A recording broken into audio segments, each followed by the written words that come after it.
Hey there, how's it going? Dennis Kelly here, your host on Sounds of Chicago and owner-editor of Chicago Music Guide. You just heard the opening track, Serial Killer, from Chicago band Macabre from their 1987 release, Grim Reality.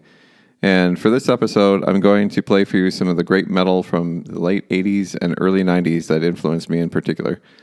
There are tons of other great bands out there from that time, for sure, and maybe I'll focus on them in future episodes, but for now, these are some of the bands I wanted to share with you on this episode, and I hope you'll love them as much as I still do.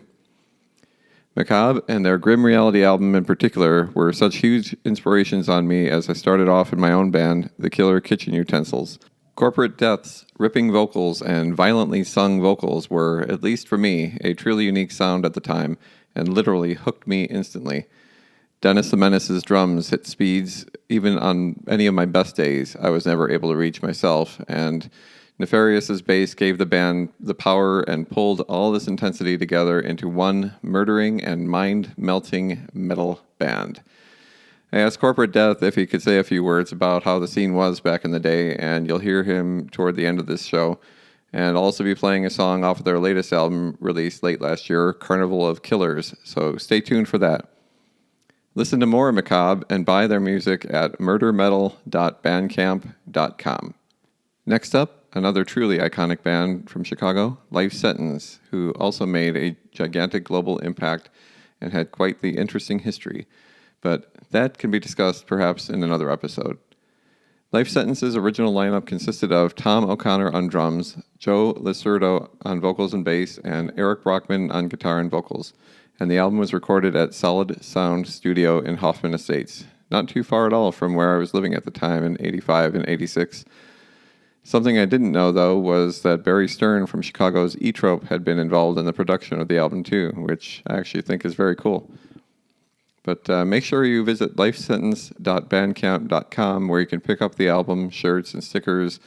And anyway, let's get going on the next song here, which will be Problems from their debut album, Life Sentence.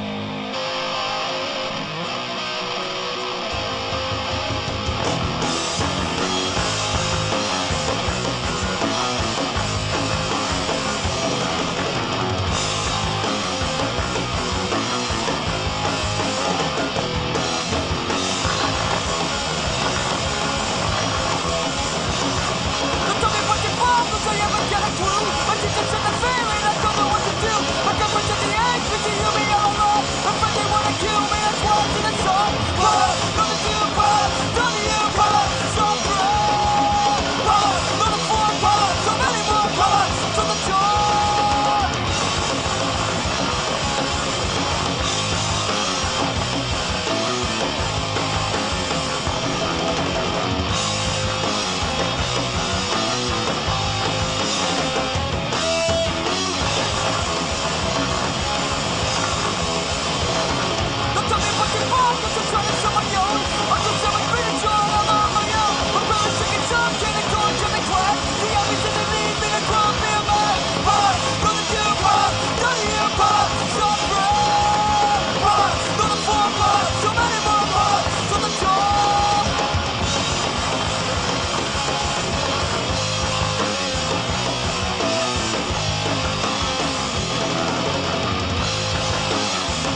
That was Miss America Sucks from Chicago's Victims of Society off their album Wicked Rock Music is Killing Our Children.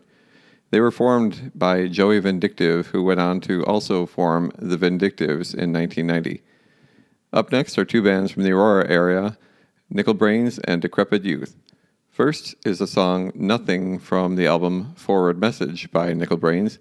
And if you like what you hear, check out the rest of their music on Reverb Nation at reverbnation.com/nickelbrains. And well, here goes nothing.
That was Two Leaf Clover from the tape Square One by Decrepit Youth, a band that really commanded Chicago's stages live. Many of the members have gone on to other bands such as Tempter, Sacred Dawn, Sentenced on Sunday, and more. Here now is a great track from my former band, the Killer Kitchen Utensils, called Live Today from 1992's tape Soap Scum. This, however, was recorded after I bowed out from music and went on to videotape, some of their shows at venues like Club Studola and Foch's. When I was in the band, it always seemed like after we played, the venues would close down, like Iron Rail, which is where we had our first show, the Odyssey, and the Thirsty Whale, to name a few. And it just goes to show that even in good times, venues need your support, but now even more than ever. For me, I would say that the Chicago music scene, from my limited personal experience, was better in some ways. Without the internet, everything was much more hands-on and having to physically be there to promote yourselves, either at live shows, hanging flyers, and or selling demo tapes. The challenge then was not easily having the means to let the world know about you.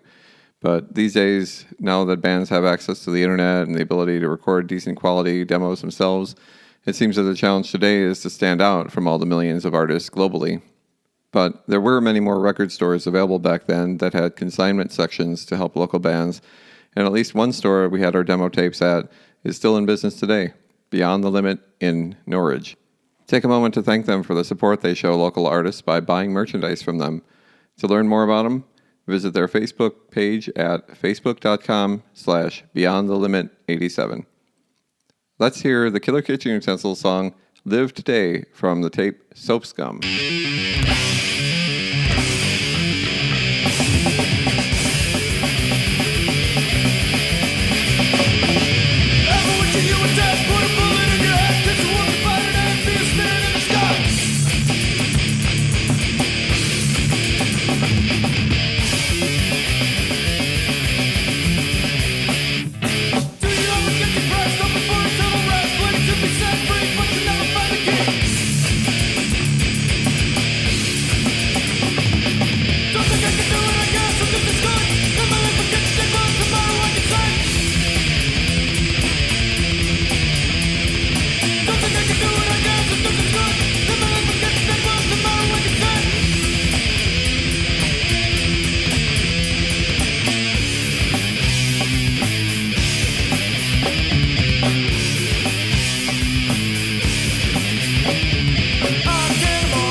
That was Andy, Eric, and Steve from the Killer Kitchen Utensils with Live Today. Insane Society from 1990's album of the same name by Wrath is next, and like Macabre, Wrath are still going strong today. In fact, they just played a show on the 13th in Wisconsin, though unfortunately without Gary, their founding member, due to him having to have eye surgery. I hope he's doing better now, though, and makes a speedy recovery. Here is Insane Society by Wrath.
That was Insane Society by Wrath.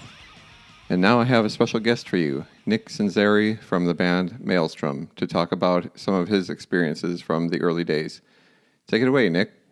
Some of the memories that jump back to me from those days, those were very hazy days for me, obviously. Used to enjoy partaking quite a bit as a youth, and but I remember as a 13-year-old doing my first shows at the Thirsty Whale, and I had a fake ID that said I was either 16 or 18. It was laughably fake, the ID. They kind of laughed at it, but they let me play there anyway, on the condition that I didn't drink, but I didn't really drink anyway. And I just remember going out there and kind of getting some ridicule from the bands that we were opening up for. And then later a little bit of respect as they saw that, wow, this skinny 13-year-old kid actually could play a little bit. So that was always fun. And then, going on to play at the Metro with groups like Exciter, Eotrope, all kinds of groups. And so in 1986, I was 16 and doing those kind of shows, and my first demo tapes were being played on the old station VVX, and that was fun to drive around and hear yourself on the radio. So those are some of the fond memories that come back to me as I reminisce about my old metal days here. Then we kind of evolved into playing more of a funky rap style that I thought I was kind of innovating on, but it turns out the Chili Peppers were doing it unbeknownst to me right alongside of us in the early and mid 80s. And then I kind of got turned on to them, and that kind of validated the approach that I was taking. And even later, my brother Joe, who's the guitar player in Maelstrom, he went on to try out for the Red Hot Chili Peppers after John Frusciante left, because we kind of really adopted that funk approach, that funk metal approach, which was popular at the time.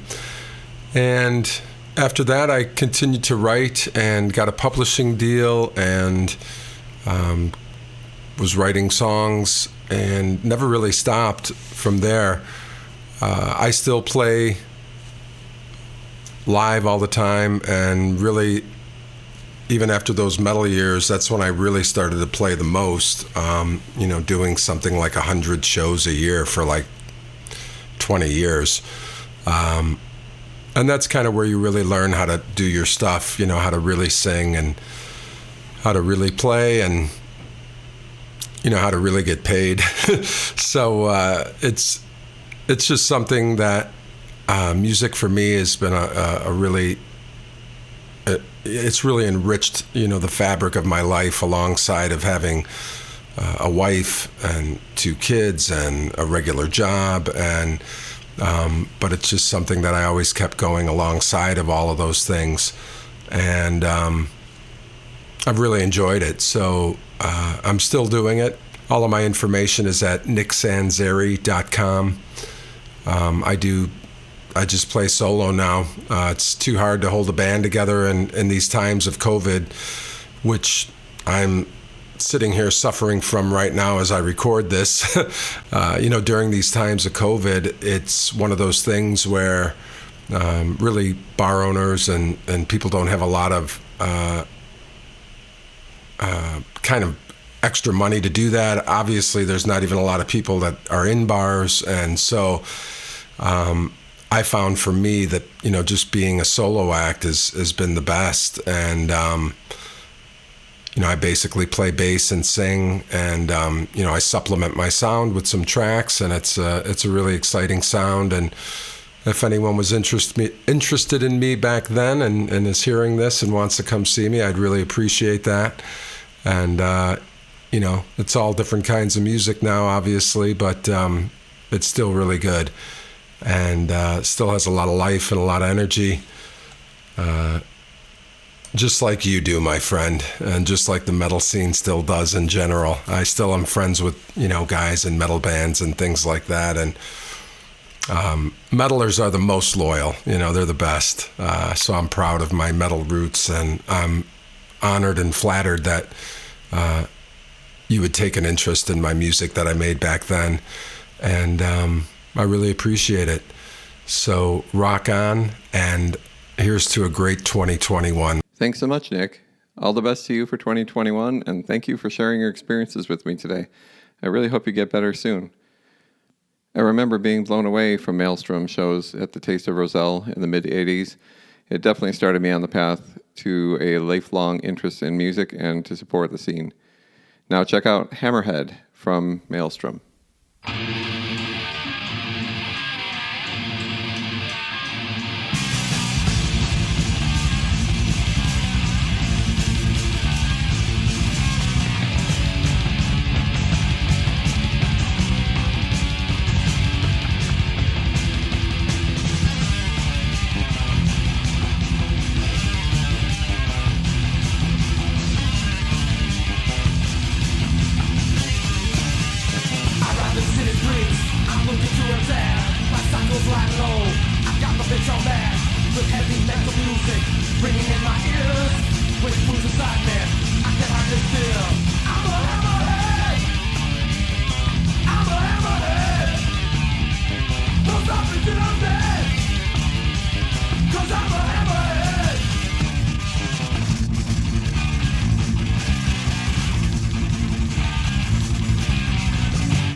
This is Corporate Death from Macabre.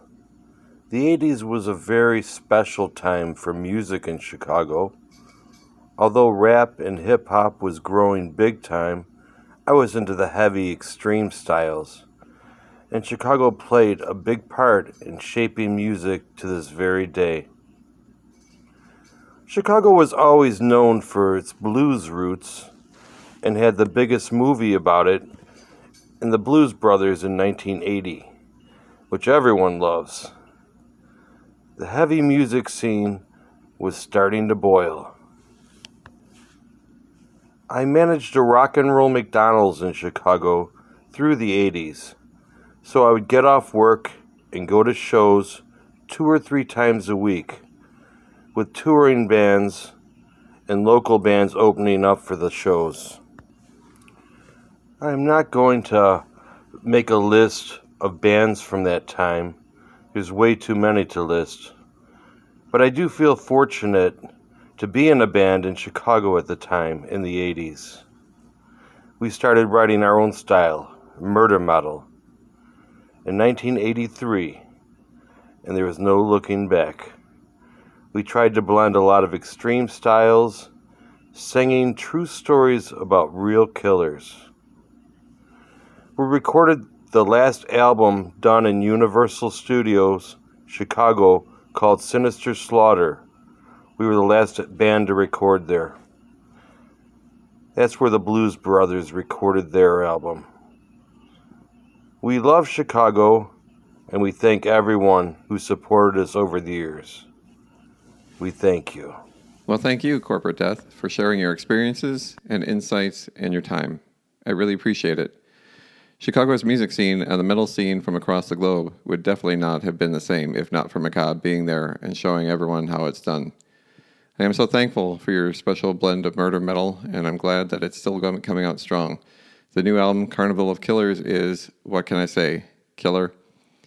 And I'm thrilled to be able to share Your Window is Open from the new album, which is out on Nuclear Blast Records. Here it is.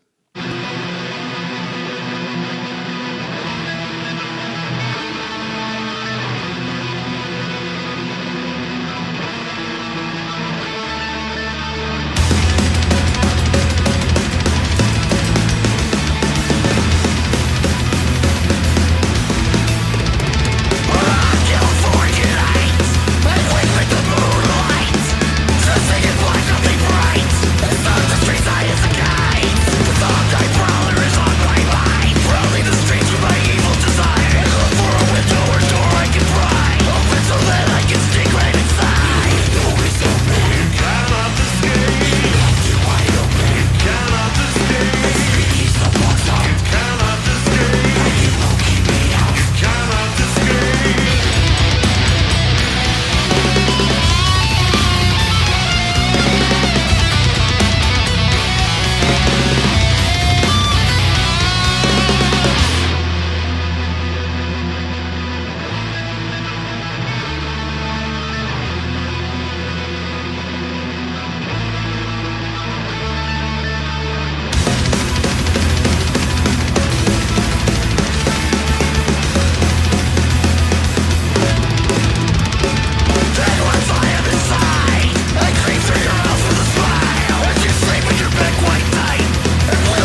There you have it. A special trip through some of Chicago's metal from the 80s and 90s. And I have a feeling that this is just going to be the beginning of going through all this. I expect there will be more dives into the past to come, but regardless, I hope you enjoyed the music. I would like to thank each band for being a part of this, and also a special thank you to Nick Sanzeri and Corporate Death for being a guest on the show. I really appreciate it. Next episode, I'll get some of the latest tunes from Chicago for you to enjoy, so stay tuned for that. And with that, I thank you for taking the time to listen, and I'll see you next time.